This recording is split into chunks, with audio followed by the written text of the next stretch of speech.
So where there's the scaling dimension of the null state alpha, and the spin of the null state alpha.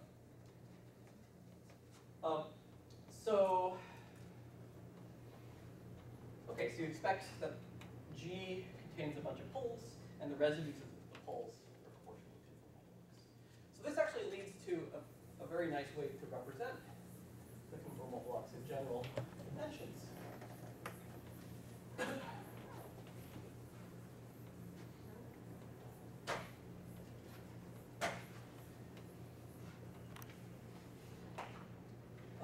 Where I can say G delta L is, okay, first of all, there could be some piece we call G infinity.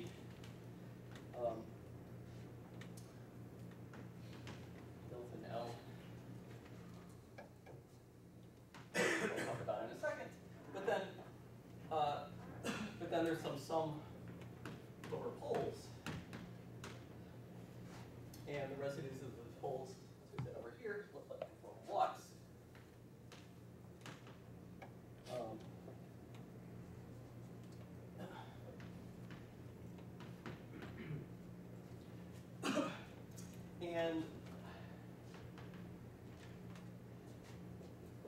And so I'm labeling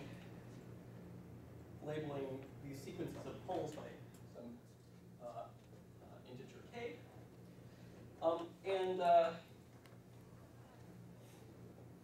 And as long as you know these coefficients in the numerator and the locations of the poles, as well as this function g of infinity, then you can in fact use this relation to recursively evaluate the conformal block in terms of itself. Okay? So in each time I plug this relation into itself, it increases the scaling dimension, which means that the contributions get more and more and more suppressed. Sorry. Yes? Did I understand that residue from the equation above? I mean, if I look at the null state, Yeah. it corresponds to product of 3-point functions, so all three operators on the null operators that correspond to null states. And if I look at that equation, I have the inner Yes. product is 0. Yes. The residue will be when alpha is now it corresponds to 3-point functions. The product of 3-point functions with null state with null operators that corresponds to null state. Yeah. And why does that correspond to the So yeah, so to fully justify this statement, you have to know as delta approaches delta star, how does the 3-point function go to 0 and how does the 2-point function go to 0? Okay, so to know that this is a single pole and that it's actually there, you have to know that scaling looking. That's right. So that's something you can be more careful about. 3-point function generally won't go to 0. What's that? 3-point function generally won't go to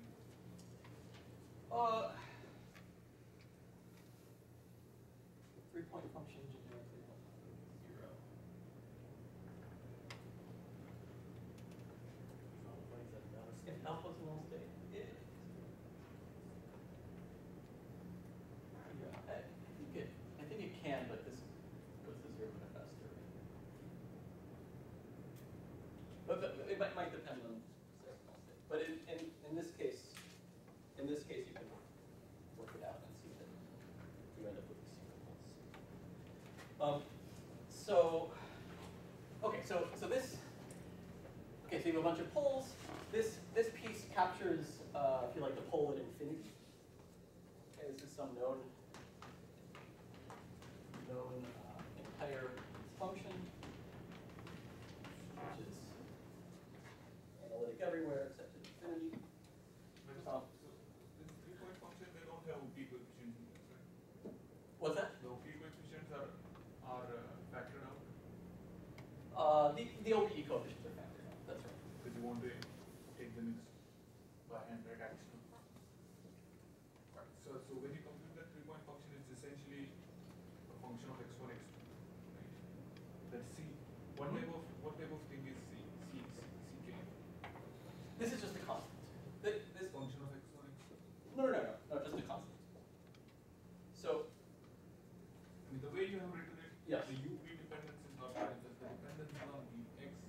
sorry, this depends on u of v, this depends on u of v. This is a constant. Yeah. So the statement is just that So can you the residue write can be- what C is? That would be useful. can I write what C is? Yeah. So that you have to do some hard work to figure out.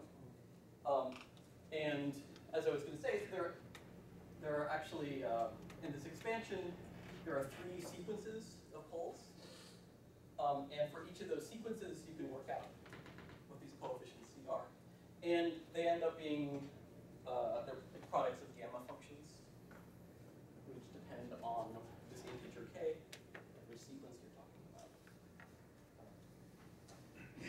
So it's not too enlightening to write them explicitly. They're sort of messy expressions, but there's constants that are products of No, I gamma mean, functions. what are they computed as? It's coming from 3-point function, right? The C, where is it coming from? It's coming from the numerator, right?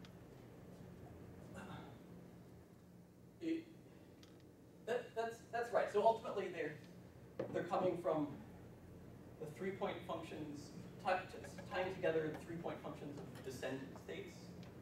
So that brings up some funny numerical factors. Because of the fact that alpha is a descendant. It's because of the fact that alpha is a descendant. That's right. Okay. So I just wanted to say there are 3 sequences. The table of the dimensions and spins at which these poles happen. And so there's one sequence which occurs for dimensions 1 minus L minus 2k, and spin L plus 2k. There's one sequence which occurs at d over 2 minus k, and spin L. And there's one that occurs with d plus L minus 1 minus 2k, and spin L minus 2k. So these are the dimensions of the primary operator, such that it has a descendant which is a null state. And the dimension of that descendant is delta k plus 2k. Okay, so this is showing you that it's a descendant. It's not the primary dimension delta k, it's a primary dimension plus integers. K is positive. Yes, k is positive. So k is positive and runs over integers. So in particular, all of these scaling dimensions are non-unitary values of the scaling dimension.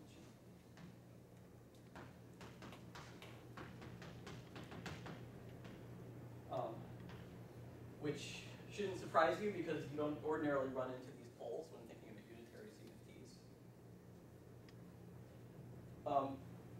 But there are these non-unitary values of delta such that the states have a descendant which is null. So why should it be surprised? What's that? You said it shouldn't surprise.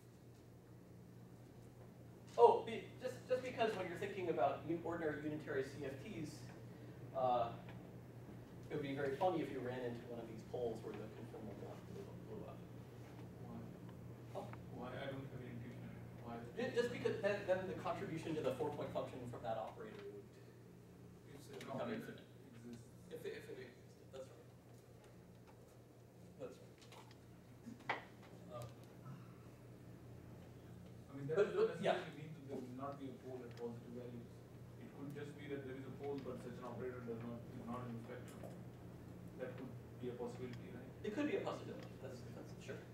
But okay, so another reason why it shouldn't surprise you is because all the unitary representations of the conformal group have been classified by Mack in the 70s, and they don't have these short. These would be short representations.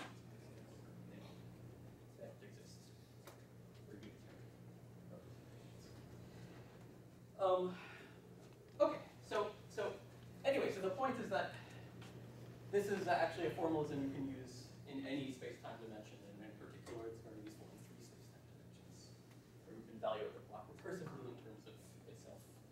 And if you plug this equation into itself 60 times, then you get a very, very, very good approximation of the conformal. controlled approximation in what variable? Good. So if you want to see that it's a controlled approximation, it's best to go to something that people call radial coordinates. So I can say it quickly. So there's you can define something called a radial coordinate rho, which is related to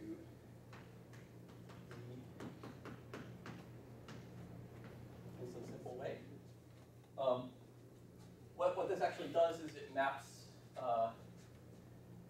maps this whole region, this whole plane minus the branch cut from 1 to infinity to the unit circle. And this rho is in general some complex variable, so I write it as a real part, e to the I theta. And in fact, the conformal blocks all have some simple behavior, overall behavior, which is that they scale like r to the delta type stuff. So if you like, every time I plug this equation into itself, it increases the delta. So it gives me higher and higher terms in this bar extension. So if you want to see that it's really a controlled approximation, this is the best way to do it. Okay. Does a 4D conformal block have poles? Yes. Yeah. That's right. So this is. So it might be that they have poles, but they can, in the sum, the poles cancel. So yeah. So it's a little bit tricky. Oh, I shouldn't use that. Sorry. Okay. So there's a subtlety that I didn't mention, which is that this is all correct away from even values of the space-time dimension. But if you take the limit that you go to d equals 4, then what happens is that some of the poles coincide, they collide with each other, and you actually produce double poles. Okay, so if you go and if you start with these hypergeometric functions and actually expand them out, you see that they have double poles. And they also have a bunch of single poles, but in addition they have double poles. But these poles are present in the hypergeometric function as well. Okay, so how much time do I have? I'm going until 15 minutes. Okay, great. So okay, so in the last 15 minutes, let me tell you. So now we explain more or less how you calculate the conformal blocks, how you set up the bootstrap equations. So now let me tell you how you can actually start to analyze them. And in particular, I'm going to explain how I can put them on a computer.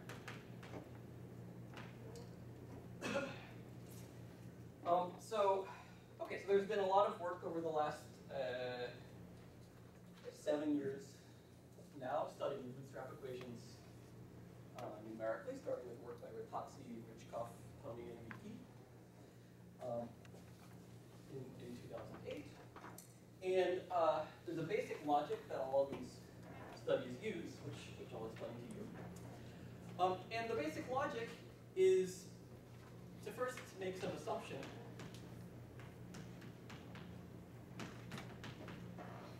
about the spectrum.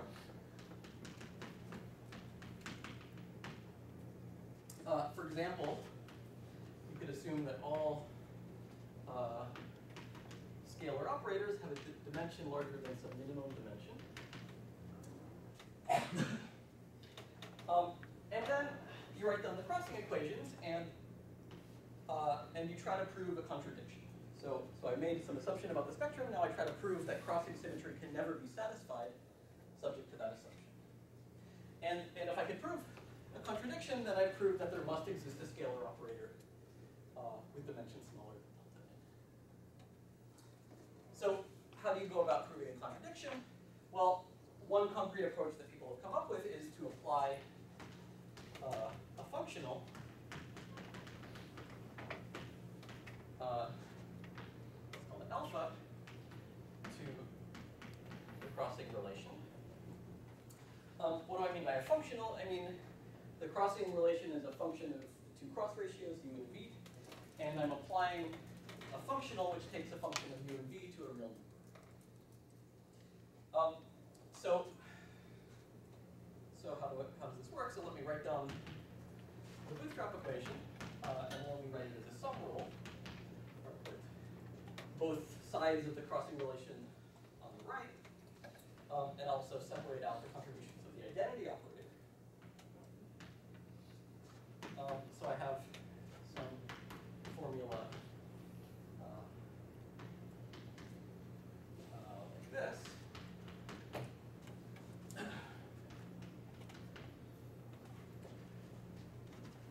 So this is just, I've taken the bootstrap equation and then put both sides of it together. So it's like, this could be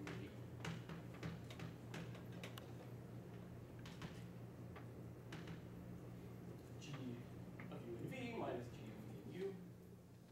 And just a rewriting of the sum rule. And now I apply a functional to it.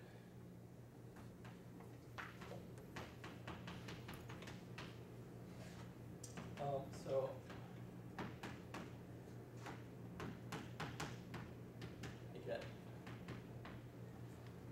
I get an equation like this, and the trick is to choose a functional which satisfies nice positivity properties. And in particular, if I can find an alpha such that alpha acting on the identity contribution is strictly positive, and alpha acting on all of these other functions is greater than or equal to 0, then I get an equation which tells me that 0 equals something positive. That's something that's strictly positive, and then that's a contradiction. If I like, I could also normalize. I could normalize this to 1. Then I get 0 equals 1 plus something positive.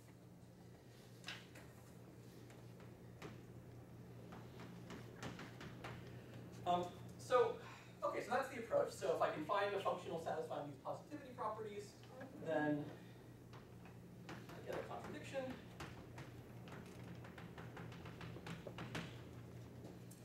And the assumption that we've made about the spectrum is that clear to everybody?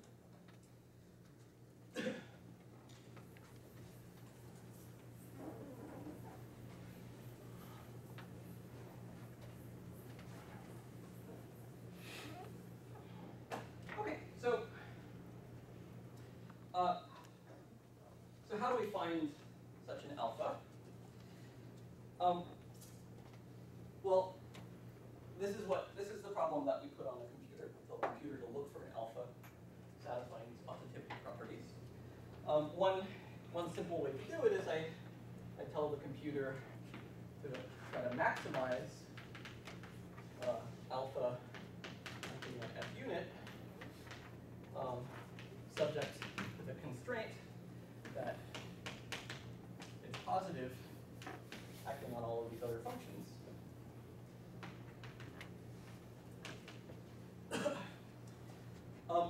And okay, this is to maximize alpha of f1 subject to these set of inequalities is a convex optimization problem. These are optimization problems that have been studied a lot in the computer science literature and other places. And there are well-known algorithms for solving convex optimization problems. To actually make this concrete, I need to tell you some basis for what these functionals alpha are. And there are many choices you could make, but most studies that have been done so far take alpha to be a linear combination. So sum over integers m and n, some linear combination of derivatives with respect to z and z bar, evaluated at some particular point. So most of the studies so far have taken z equals z bar equals 1/2, or u equals v equals 1/4. And this corresponds to, if you like, the most crossing symmetric point. This is z equals z bar equals 1/2 is the configuration where all 4 points in your 4-point function are in a square. Okay, so this is a configuration which is the most symmetric under crossing.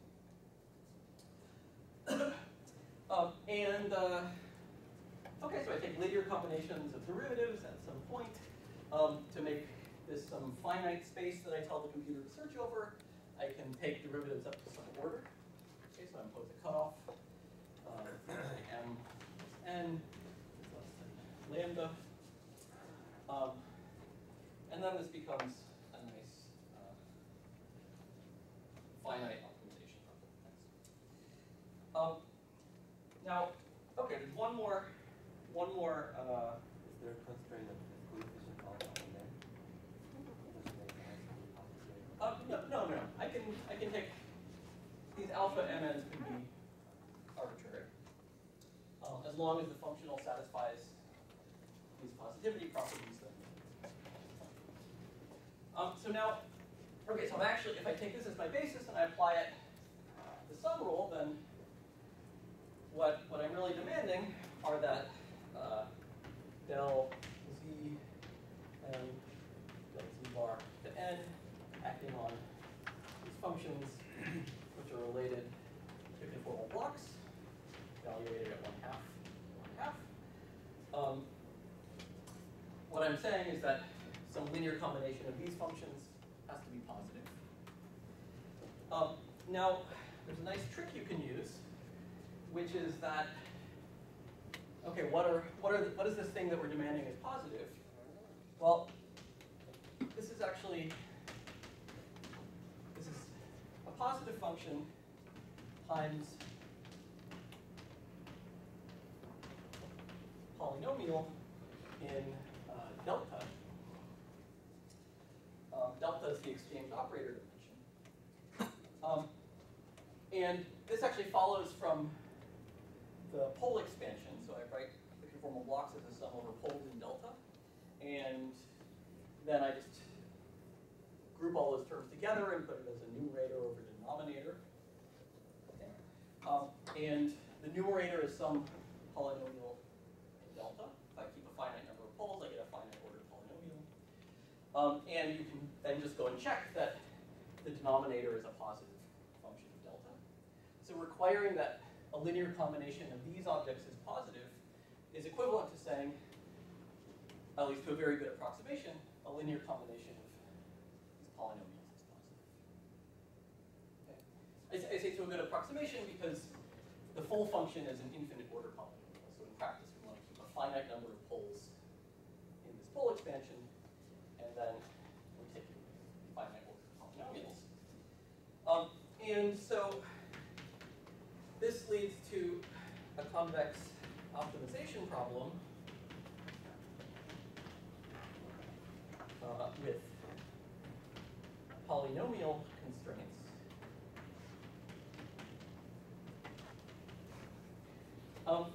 And a sum over polynomials in delta has to be positive. And it's well known that this kind of optimization problem is equivalent to something which is called semi-definite programming.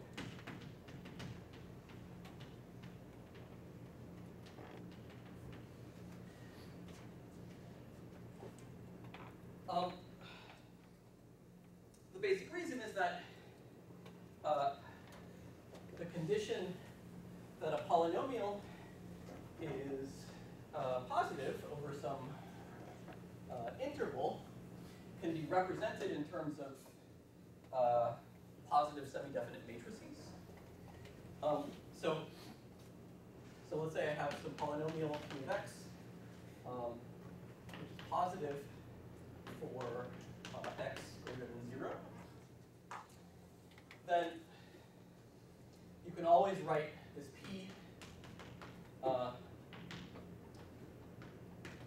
some f of x plus x times g of x, where f and g are sums of squares. So this p of this form satisfies this condition. And if these are sums of squares, then you can always write them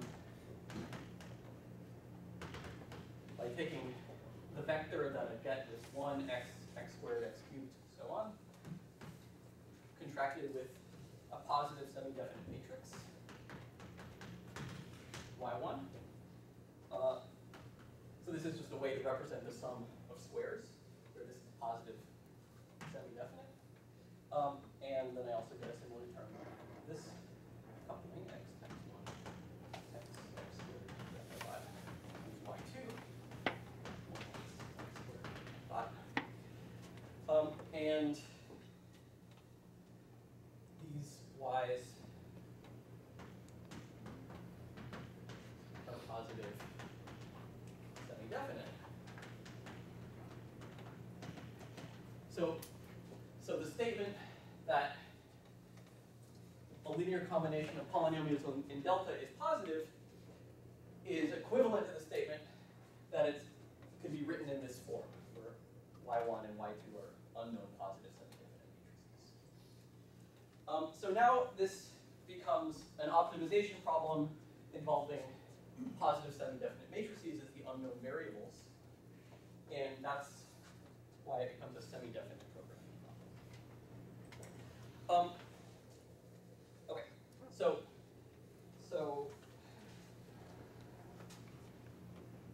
let me just mention that there are solvers out there for solving these types of problems that anyone can go download. One solver that we have been using is called SDPA GNP, Semi-Definite Programming Algorithm GNU Multi-Precision Library. So we're interested in solving high-precision semi-definite programming problems. More recently, my collaborator, David Simmons-Duffin, wrote a program called SDPB, Semi-Definite Programming for the Bootstrap.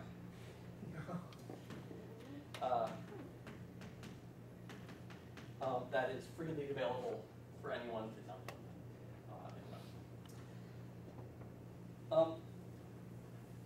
And has some nice optimizations for the types of bootstrap problems that we encounter, and is nicely parallelizable and usable at arbitrary precision. So there are many advantages to this program. Okay, so this is a whole bunch of setup. Now we put this on a computer and ask what happens. And so let me end by showing you one of the most exciting plots that come out of the Bootstrap, which is you run this logic for 3-dimensional CFTs. I explained how to compute the conformal blocks recursively in 3 dimensions. And by making assumptions about the spectrum and seeing whether a functional with the right positivity properties exists, you can show that certain dimensions are disallowed. And in particular, for every value of delta phi, the external scaling dimension, I write down the Bootstrap equation, ask, okay, if I impose a gap in the scalar spectrum, what gaps are allowed, what gaps are not allowed.